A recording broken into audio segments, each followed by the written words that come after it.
Once upon a time, there was a man named Bob. Bob wasn't just a husband. He was a self-appointed home improvement czar. His wife, Carol, just wanted things to work. Bob, however, saw every broken faucet, every flickering light, and every squeaky door as a personal challenge, a glorious battle against entropy that he, and only he, could win. Carol, he'd declare, flexing his biceps which were mostly made of pizza and optimism, why pay a professional when I have the perfectly good hands and a full set of rusty wrenches? The first great challenge was a leaky kitchen faucet. Easy peasy, Bob proclaimed. Just needs a new washer. I saw a YouTube video on this. Kid was like 8. If he can do it, I can do it. He marched into the kitchen, a tool belt that was actually a repurposed dog leash strapped around his waist. He spent an hour under the sink, grunting, swearing, and occasionally making noises like a trapped badger. Almost got it. He shouted as a torrent of water suddenly erupted from under the sink, drenching the entire kitchen floor. The faucet was still leaking, but now it was also spraying water like a tiny, aggressive fire hydrant. Carol, standing in the doorway with a dish oil, calmly said, "Bob, maybe we should call a plumber." "Nonsense," Bob yelled over the gushing water.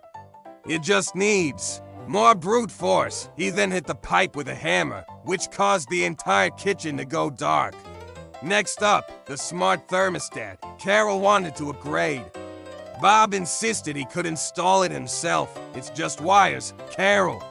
I installed a new radio in my '98 Civic. This is basically the same thing. 2 hours later, the house's power was flickering on and off. The smoke detector was randomly yelling fire in a robotic voice, and the smart thermostat was displaying a message that said, "Error for 100 for brain not found."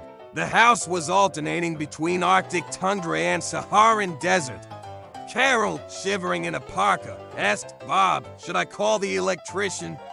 Bob, covered in soot, dramatically threw his screwdriver down. "And admit defeat. Never. It's just having an identity crisis. Give it 5 minutes." The ultimate Bob disaster involved the garage door. It was old and creaky. Bob decided to modernize it by adding an automatic opener. He spent an entire weekend with complicated instructions, muttering to himself, "This diagram makes no sense. Is that a positive or a negative squirrel?" On Sunday afternoon, he proudly announced, "Done." "Observe, Carol, my triumph." He pressed the remote. The garage door started to open, then slowly, majestically peeled itself off its hinges, slammed into the side of Carol's car, and then collapsed in a pile of splintered wood and twisted metal, narrowly missing Bob's head. Carol, who was just trying to bring in groceries, stared at her now convertible car. "Well," Bob said, adjusting his safety goggles which were on his forehead, "it's definitely open now." Carol just closed her eyes, took out her phone, and started dialing. "Hello, this is Carol. Yes, I need a tow truck, an electrician, a plumber, and possibly a divorce lawyer. And can you send someone to fix a garage door that my husband attacked with science?" Sometimes, the best tool in your toolbox is a phone with a plumber's number. Listen, I'm too old to be chasing you around. Just hit the subscribe button so I can go back to my nap.